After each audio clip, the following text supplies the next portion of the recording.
Hello and welcome to the latest episode of our Travel Cuba series. Today we're taking the Jeep Safari Tour. Contrary to popular belief, this is not a safari at all. Don't expect it to be anything even remotely close to a safari. And you're not driving a Jeep either, you're driving a small SUV. You're just driving around the countryside of Cuba. The SUVs that you will be driving are little Suzuki Jimny 2-door. They're not very spacious, especially the back seat is pretty small. The trunk is pretty much non-existent, but they're okay for the one day. And they are standard, so you will have to be driving standard. You have to bring a driver license. There are 4 people in each vehicle. So because we were just a couple, when we got there, they had another couple join us in our vehicle, and we exchanged with the man driving. So he drove the first part of the day, the first half, and then I drove in the second part.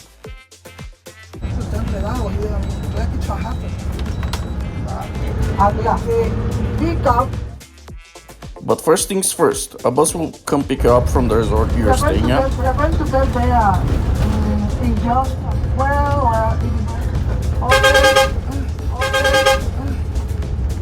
so it's better.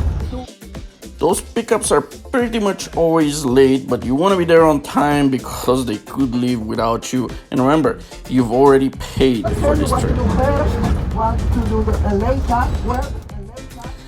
There's a tour guide. In our case, she was a little bit hard to understand, not because she couldn't speak English, but because she recently had a heart attack, so she had difficulty speaking. This is one reason why I'm not letting her voice to be heard around here. She's hard to understand, not her fault. But the reason why we picked this trip is because you drive around the countryside of Cuba and you get to see how people live. You get to see more of actual Cuba, not just the resorts and the fancy stuff. And I was taking pictures of old cars or old Russian cars. This was a Russian truck cross. But yeah, there are a lot of Russian cars from the 80s. And yes, horse and buggy. It is still pretty popular mode of transportation in there. But back to the Russian cars, I saw a lot of Ladas and Moskvich, all models from the 80s. So the bus took us to the garage, which I believe is located in Santa Marta. And at the very beginning, we're on the back seat just enjoying the ride. We went through the countryside, I believe through the village of Cantel, and then we went to Camarioca. And from there, our first stop was Coral Beach. At Coral Beach, we did some snorkeling, but that will be in our next episode. Now, the whole trip also featured Rio Canimar Park, riding on speedboats in Rio Canimar. That's the Canimar River.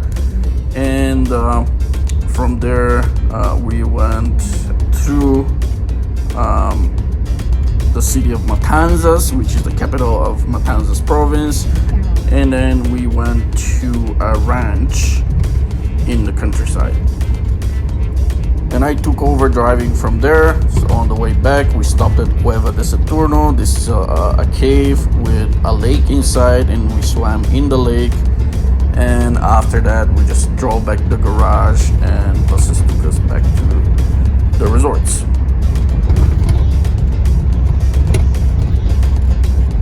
So this here is countryside of Matanzas. You can see farmland.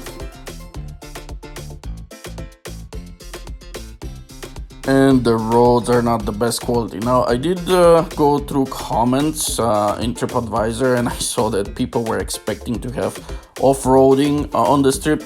There is no off-roading, but driving through the countryside of Matanzas, or maybe Cuba, I'm assuming, it's pretty much off-roading, and you will see why in the following episodes. Now here, this is Camarioca. It's a small town near Varadero. And this here is an army base or army barracks. It is illegal in Cuba to take pictures of any military equipment or personnel. I just realized that it was military as I was taking the pictures. Good thing I didn't get caught, but just beware, don't take pictures of military in Cuba. A like and subscribe would be very much appreciated.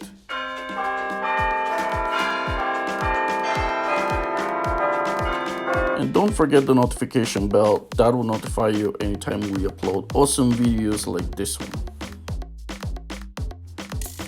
And this part here looked pretty good. Like the roads were still okay. Not too many horse and buggies. There were tractors going around, and old Russian Belarus tractors. And Volkswagen Jetta. This is an old Jetta, probably important. You don't see many Western cars there, like not new ones, that is.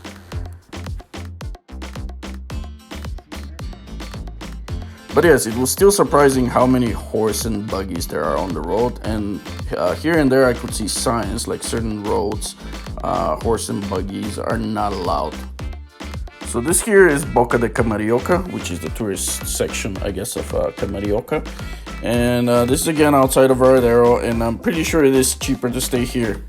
But the people in the car asked me about our resort. Well, we started talking about our resorts, and you can hear me here complaining about our resort. It's okay, I guess. Which one are you in? Memories.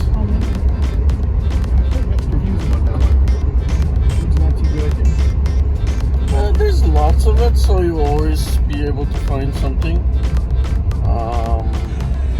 that is good. But I mean, like when you open the door of our room, like you always smell mold. Like when you're inside, you don't smell it. Like every time I open the door, I smell it. Phone doesn't work. TV remote doesn't work. There was a dirty blankets when we came in the first night. Like after that, we had to bribe people so they give us clean blankets. There are no towels. I don't know how it's The shower not working. Shower didn't work. And like I went to complain with everything, and he's like, "Oh, Monday." I'm like, "It's Saturday." I'm like, "Oh, you gotta fix the shower at least." If you want to know more about the Memories Beach Resort, please check out the previous episodes of our Travel Cuba series. With this, I'm going to wrap it up for today. Thank you very much for spending your time. I hope I'll see you in our next episode when we go snorkeling at Coral Beach. Goodbye.